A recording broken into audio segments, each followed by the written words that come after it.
Ladies and gentlemen, if you are struggling with ranked on Olympus, then this is 100% the video for you. Today we're going to go over 8 ways to improve your gameplay on Olympus and give you the upper hand advantage in ranked.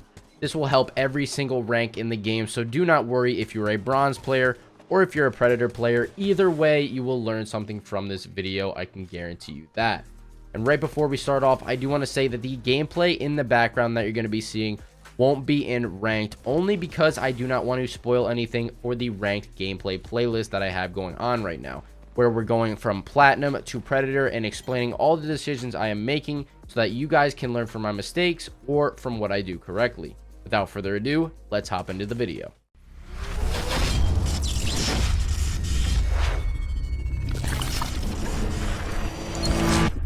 Alright, so first off, we have analyzing angles carefully.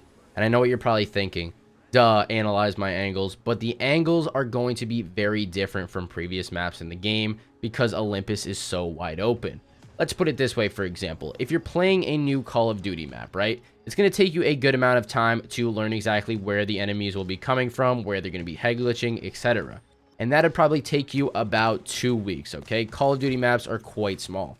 Now let's turn that over to a game like Apex Legends, okay, on Olympus. It's going to take you about 1,000 times the amount of time to learn all the new angles on the map because the map is so gosh darn big. And for obvious reasons, I can't go over all the angles that you should be covering because this video would be like 24 hours or longer. But what I can do is tell you to make sure that you are studying all the head glitches, high ground angles, and making sure you aren't exposing yourself to too much open fire, okay? And with new maps on Apex Legends, obviously, I would guess that we would have Olympus for at least 3 seasons, okay? In some rotation. But maybe not in rank for 3 seasons, but in some rotation, we're going to have Olympus for a while. So make sure that you are studying it, and the faster that you can learn all the angles on Olympus, the better off you're going to be in ranked and in public matches. And this is going to bring us into our next point, which is being aware of surroundings and other aspects of the game. Now, you never ever want to be caught sleeping on Olympus or any map for that matter because you will get melted and go down in a matter of seconds and then screw your team over because of it. What I mean exactly by being aware of your surroundings is always knowing what angles you're exposing yourself to when peeking, always keeping an eye on your ammo count and ability timers, position yourself in scenarios where you will have high ground most of the time, or most importantly, always preparing for third parties, which will be our next topic to talk about. Now, I'm not going to lie to you guys, you cannot always be ready for the third party 100% of the time. 75% of the time, probably, but not 100% of the time. If you're going to get third party, you have to make the enemy team have absolutely impeccable timing when they arrive on the scene.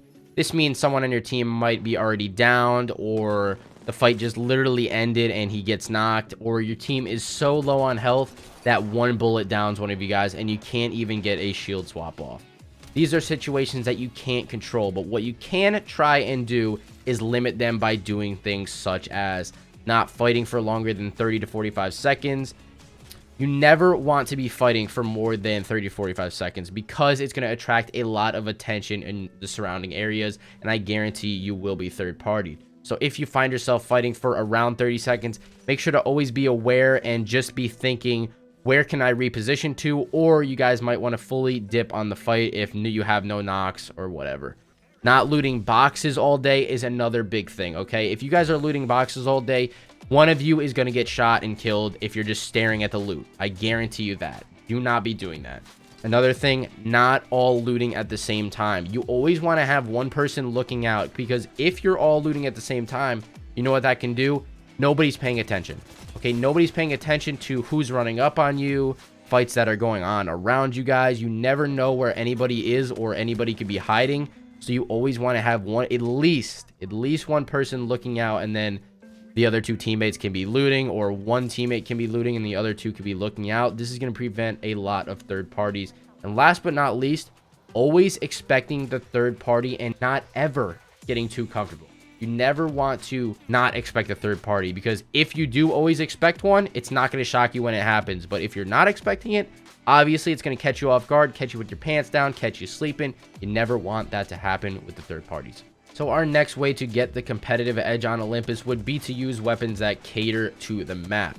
If you're not already aware, Long-range weapons dominate ranked on Olympus, and for good reason, okay? The map is so freaking big. The map is huge, which means triple takes and scouts are going to be the weapons that you're seeing the most of.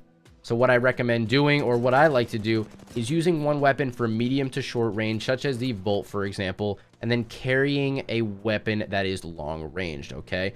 This can be used for easy knocks and getting some easy RP, which we absolutely love. And if you're a solo player, for example, you shoot someone from far away with a scout or a triple take, and then they get finished in the distance. There you go. You got +1 on your KP, for example, and that's absolutely perfect. That's exactly what we want. On the contrary of using weapons that cater to Olympus, we also want to be using legends that work well on Olympus too. If you guys didn't already watch my video on which legends I would select when playing ranked on Olympus, I would highly recommend it. It is a very good and helpful video. But no matter what legend you guys end up choosing, make sure your team has some makeup of a defense character, a legend that can get your team out of open fields, and also a legend that can make aggressive plays and get into fights quickly. Let's say you get a knock off the bat from long range, you're going to want a Pathfinder or a Horizon, for example, to push in and get aggressive so that that guy doesn't get res and that your team can clean up that team and get some easy RP and easy points. Adding on to which legends you should play, you should also be playing according to your opponent's legends and their abilities that they may or may not have. All right, so in the clip playing behind me right now, I am a solo going up against an entire squad.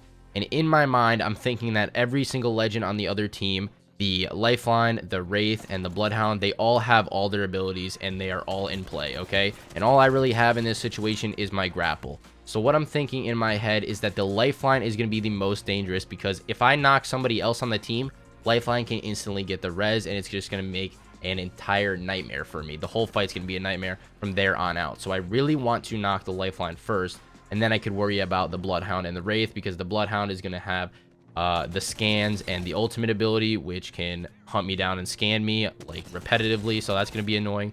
And then the Wraith finally, because there's not really an ability that Wraith has that can really screw me over like Bloodhounds and Lifelines. So that's what I'm worried about. You always want to just keep these little things in mind and keep track of what ultimate abilities and tactical abilities are in play, because it's really going to help your team out. Now, with every new map comes new rotation strategies and positioning strategies, okay?